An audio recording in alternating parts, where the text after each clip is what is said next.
23 de maio de 2024, quinta-feira da 7ª semana do Tempo Comum. Em nome do Pai, do Filho e do Espírito Santo. Amém. Meus queridos filhos e filhas, muito bom dia. Vos saúdo com a paz de Jesus. Nesta manhã desta quinta-feira, nós vamos meditar a carta de São Tiago, hoje o capítulo 5, versículos do 1 ao 6.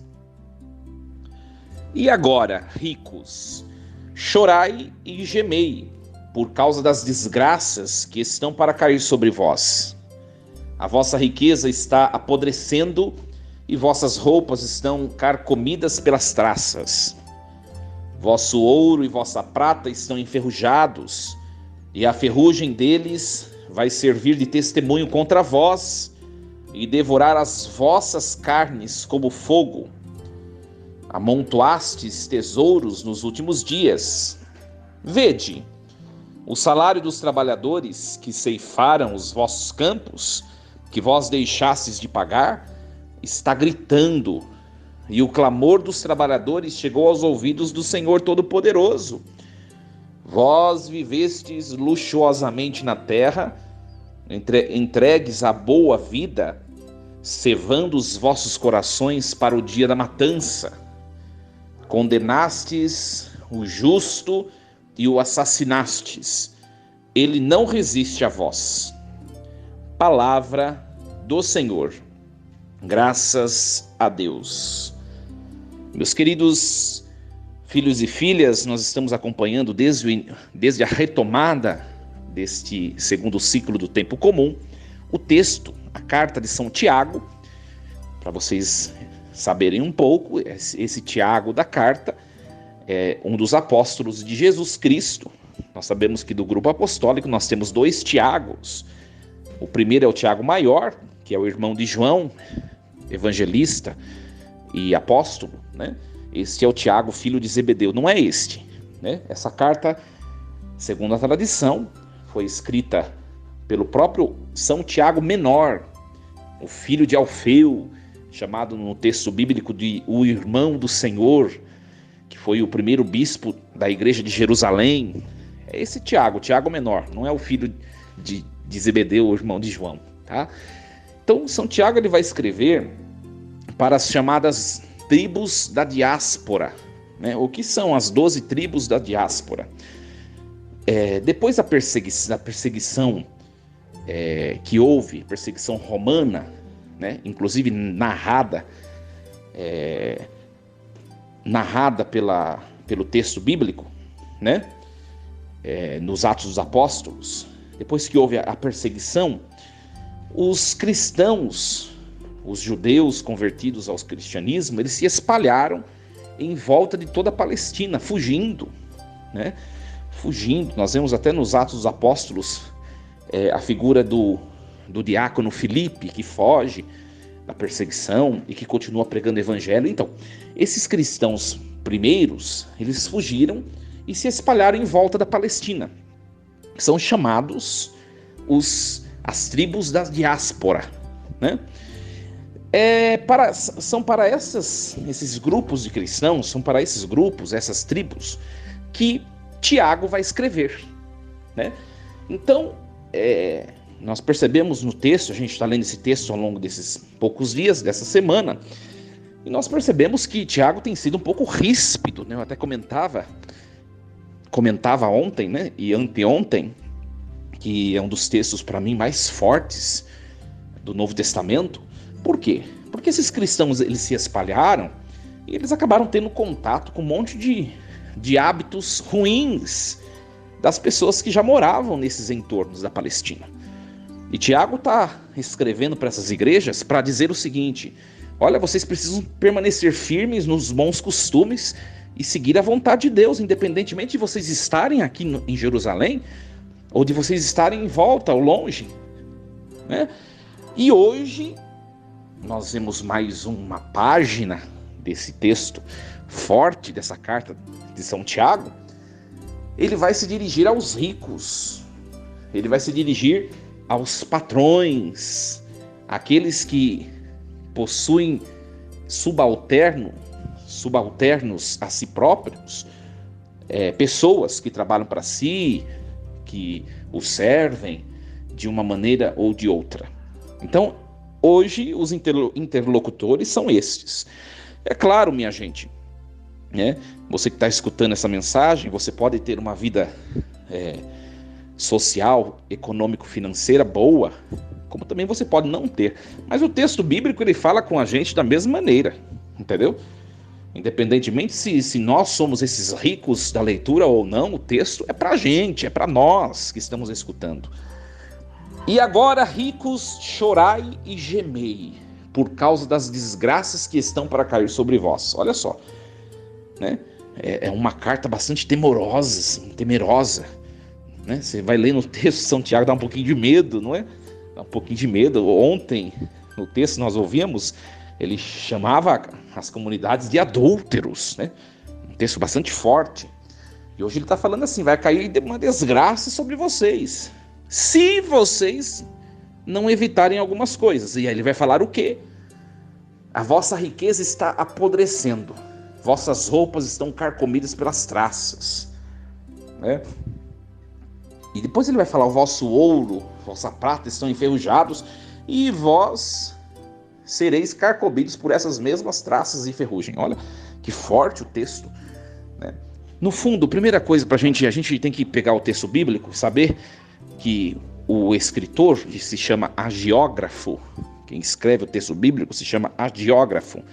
O agiógrafo está escrevendo para aquele tempo, mas o Espírito Santo, que é o autor supremo da Escritura, ele quer falar conosco. Minha gente, a perguntinha que o texto nos faz. Nós temos os nossos empreendimentos, os nossos projetos, né? Nós corremos atrás de tantas necessidades que nós temos, nós e nossas famílias. Não tem jeito de dizer hoje nós vivemos uma sociedade capitalista, né? E o capitalismo tem os seus defeitos, mas também tem os seus pontos positivos. Nós fazemos bom uso desse sistema, que na sua naturalidade e genuinidade é um sistema que corrompe. Nós fazemos bom uso, estamos inseridos com a alma cheia de santidade nesse sistema? Ou nós temos colocado o dinheiro, nós temos colocado a busca dos bens, as coisas do mundo, acima dos valores elementares, que devem ser elementares na vida humana? Quais são esses valores? Né? Primeiramente, a vida. Tem gente que se dedica tanto a trabalhar, aos seus projetos profissionais e financeiros, econômicos, que não vivem. Se você está assim, você precisa rever sua vida. Você precisa rever, né? Eu disse para uma pessoa, né, que não vê mais a família. É uma pessoa da minha família, não vou dizer quem é, mas você precisa mudar de emprego. Você não tem mais vida social, você não tem mais vida familiar, né? Padre, mas alguém precisa estar lá para exercer o trabalho. Não! Se todo mundo se isentar dessa escravidão, essa escravidão vai deixar de acontecer. E o trabalho, ele vai se moldar àquilo que a mão de obra exigir.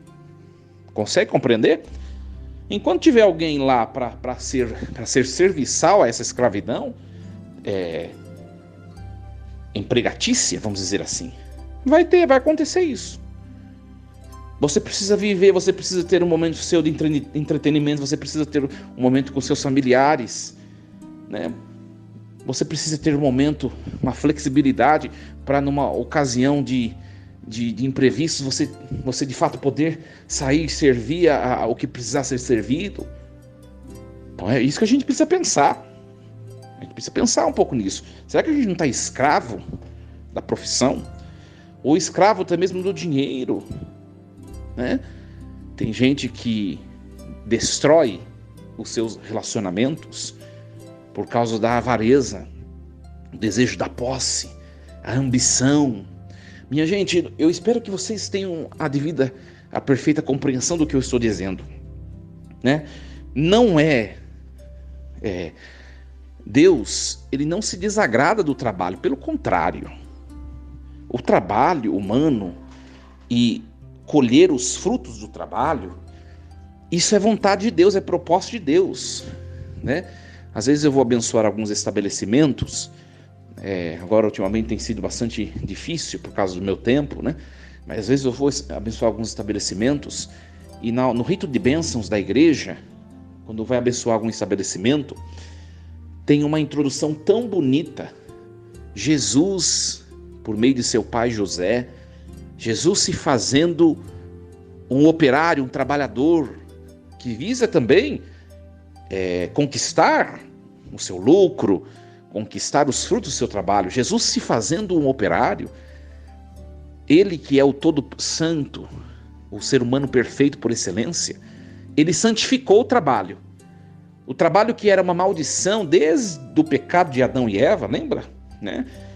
Adão, agora você quando for trabalhar, você vai suar, você vai sofrer, ou seja, o fruto do pecado original foi o sofrimento no trabalho. Em Jesus Cristo, o trabalho ele é recapitulado, ele é transformado em fonte de bênçãos.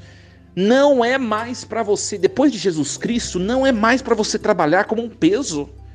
Se o trabalho tem sido um peso a você, se a fonte dos seus recursos de subsistência tem sido um peso, você precisa mudar novos ares. Talvez você precise se capacitar um pouco mais, estudar mais, porque o trabalho agora, a partir de Cristo, é fonte de bênçãos, de alegria. Eu vou dizer a vocês, né? Na figura de um sacerdote, tem padres e padres. Eu tenho trabalhado muito, às vezes até além do que devo, com tantos ofícios, encargos que me atribuíram. Tenho trabalhado muito. Mas eu vou dizer a vocês, apesar do cansaço e do excesso de trabalho, que preciso, partilhando um pouquinho sobre minha vida com vocês, que preciso me organizar melhor, preciso redistribuir as minhas incumbências, né? Apesar de tudo isso, eu sou feliz no que eu faço. O trabalho é fonte de bênçãos, de alegria. Em tudo que eu faço, eu viso a santificação e edificação das pessoas a quem eu sirvo. E nós, e vocês? Né? O seu trabalho tem produzido vida, primeiramente na sua vida pessoal, e depois na vida daquelas pessoas com quem você convive. Né? Para você refletir um pouquinho. Aqui está dizendo que cuidado com a avareza. Tem gente que trabalha visando somente o lucro. Não que não deva ser um elemento para se importar. Pelo contrário, é importantíssimo. Só que você tem que também, quando você tem a caridade na alma, você visa também o benefício do próximo. Sabe aquelas pessoas que querem servir, que querem prestar serviço, mas querem sempre sair tendo vantagem em detrimento do outro, em prejuízo do outro? Se você é cristão e faz isso, você está num caminho de pecado. De pecado. Você tem que ter o seu lucro, você tem que prestar o seu serviço com dignidade, mas tudo debaixo da justiça. O que é a justiça? A justiça é ter um bom peso em todas as instâncias. Em todas as instâncias constitutivas daquilo que envolve o trabalho. O patrão presta um serviço bem prestado, com qualidade, né? Ou seja, o que oferece um trabalho com qualidade e cobra um preço que é justo, nem aquém e nem além da medida justa. E o receptor daquele trabalho, aquele que paga por aquilo, ele paga também com justiça, não sendo corrupto, não querendo passar a perna. Ele contribui para o crescimento da sociedade, ele contribui para o crescimento daquela empresa e ele recebe um trabalho de qualidade. É assim que deve acontecer, mas a gente sabe que não acontece. Qual que é a denúncia aqui nesse texto? Que essas corrupções, essas ações indevidas não podem partir de nós que somos cristãos. Não pode partir. Se você que está me escutando é patrão, você tem pago um salário justo para o seu subordinado, para o seu funcionário, para o seu colaborador? Se não tem, você precisa rever isso. Você que é funcionário, tem dado o seu melhor, servindo com amor, com caridade, naquilo que você é chamado a servir? Você, seja patrão ou colaborador ou funcionário, você tem tido uma boa relação com o dinheiro? Não colocando o dinheiro no lugar de Deus? Qual é o espaço de Deus na sua vida e qual é o espaço do dinheiro? O que tem sido prioritário? Para você responder, se o dinheiro tem ocupado mais o seu coração do que Deus, e aqui não é uma questão de tempo, minha gente. É claro, porque a gente passa mais tempo trabalhando do que na igreja. Isso aí todo mundo é assim, né? Exceto o padre, que o trabalho dele é um trabalho eclesial, né? Mas todo mundo passa mais tempo trabalhando do que na igreja. Isso não é disso que eu estou falando. Eu estou falando do nosso coração. O nosso coração tem sido mais de Deus ou mais do dinheiro? Porque eu posso estar trabalhando, estar servindo, estar cumprindo a minha obrigação, mas com o meu coração em Deus. Lá onde eu trabalho, eis a essência da vida humana e do trabalho humano. Olha, o texto de São Tiago está dizendo assim, que o clamor dos trabalhadores chegou aos ouvidos dele, Deus dizendo, ele é todo poderoso. Deus se irrita com a injustiça, né? Então, um texto bastante forte para a gente perceber se a gente está na vontade de Deus ou não. E aqui depois o texto ele vai dizer: vós viveis luxuosamente na terra, entregues à boa vida, cevando os vossos corações para o dia da matança. Condenastes o justo e o assassinastes, ele não resiste a vós. Então Tiago está falando o quê? Cuidado com o esbanjar do luxo nas coisas entregues, das coisas da terra. Cuidado. É preciso uma boa interpretação desse texto. Aqui, minha gente, São Tiago não está falando assim: não podemos ter os nossos luxos, ou, por exemplo, ter alguma coisinha melhor em casa, enfim, viajar bem. Não é isso que está falando São Tiago. A questão é você levar uma vida de luxo, se esbanjar nos prazeres terrenos, enquanto o seu irmão está na injustiça, sendo que você poderia tirá-lo da injustiça. Aí está a questão. Tem gente que faz uma má interpretação do texto e prega alguma coisa que o texto não fala. Por exemplo, não pode viajar, não pode ter bens, não é isso que está falando o texto. Não é disso, não. O texto está falando: cuidado com o que você faz, sendo que o seu próximo, que tem relação com você, está vivendo na injustiça.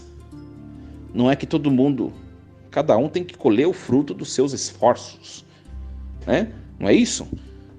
Mas todo mundo debaixo da justiça. Essa que é a questão. Se eu sou um homem justo, uma mulher justa, né? E eu, ao longo da minha vida, eu empreendi, eu construí, eu possuo bens, por exemplo, eu tenho empresas, eu tenho negócios, e eu sou uma pessoa justa na atividade de todos os meus negócios, tudo o que me é acrescido, tudo que eu possuo, eu posso desfrutar daquilo com o coração de maneira tranquila diante de Deus. Mas agora, se eu sou um homem ou uma mulher injusta, e tudo que eu esbanjo é à custa ou em virtude do malefício de alguém, eu serei cobrado por isso. Então aprendamos com a palavra de Deus. Deus, Ele quer para nós uma vida de bênçãos e de abundância, minha gente. Deus não quer a escassez, Deus não quer a pobreza. Deus quer para si o pobre, mas não a pobreza. Deus é um Deus de abundância de bênçãos, né? O maior testemunho disso é o que se tornou o seu Filho amado, né? A segunda pessoa da Trindade, o Filho de Deus, veio à Terra num cenário de pobreza, de miséria. Nasceu no meio dos animais, num lugar fedido, num lugar indigno para um ser humano. Mas aonde chegou esse ser humano tão frágil que veio num lugar indigno? Qual lugar ele conquistou? Ele conquistou um lugar diante do qual não existe maior lugar, em glória, em dignidade, que é o céu. Então, da fragilidade, da indignidade, ele experimentou a glória, o poder, a soberania. E Deus vem mostrar com o exemplo de seu Filho. Hoje, Jesus está em corpo e alma, sentado à direita do Pai em glória na eternidade. Olha, mas ele passou pela miséria. Ele venceu para mostrar que o lugar do ser humano não é na escassez, mas é na abundância de bênçãos. É isso que a gente precisa compreender, porque às vezes a gente pega alguns ícones espirituais e alguns textos bíblicos e a gente faz um mau uso deles. Entendeu? A gente faz São Francisco de Assis, por exemplo. São Francisco de Assis, ele não anunciou a miséria. Ele não anunciou a indignidade humana. Ele anunciou o desprendimento das coisas do mundo. É diferente. E eu vou dizer a vocês, eu conheci e conheço pessoas que são pessoas que têm grandes posses, conheço, pode ser que alguma delas até estejam a escutar essa mensagem, e são pessoas totalmente despojadas, com o coração unido ao coração de Deus. Aí é uma grande demonstração de que Deus é o Deus da bênção, de que Deus nos quer numa realidade de vida, de plenitude. É claro que nós não vamos conquistar, por mais dinheiro que tenhamos, nós não vamos conquistar a plenitude da felicidade nesse mundo, mas Deus nos quer bem. Deus nos quer bem, né? Então, que esse texto nos ajude. E se você está numa situação difícil da sua vida, presta bem atenção. Se coloque em oração, não desista dos seus sonhos, não desista dos seus projetos, não desista de correr atrás daquilo que você tem como ideal, que você quer. Você quer conquistar alguma coisa. Eu sei que você que está me escutando quer conquistar alguma coisa. Padre, eu tenho um sonho de terminar minha casa. Comecei, mas não consegui terminar. Eu tenho um sonho de terminando minha casa, depois ter o meu carro, para eu poder educar construir minha família, não sei o quê. Então vai atrás. É vontade de Deus a sua vontade neste caso, nessa situação, nessa conjuntura. Corra atrás, mas não esqueça de Deus. Não esqueça. Que Deus nos ajude. E hoje, minha gente, diante dessa interpretação bíblico-teológica, eu invoco de Deus o dom do discernimento, para que a gente compreenda bem o que é a vontade de Deus e a gente viva segundo o seu coração, segundo sua vontade. Eu vou dizer a você uma coisa para terminar esse momento. Tem muita gente pobre ou miserável que é cheia de soberba no coração, cheia de soberba, de avareza e de ambição. Tem muita gente que é rica, milionária, e que é cheia de gratidão e de generosidade. Tudo isso depende de nós, e não do que possuímos ou temos. Força e coragem, em nome do Pai, do Filho e do Espírito Santo. Amém. E lembremos-nos sempre, Deus está no comando de tudo.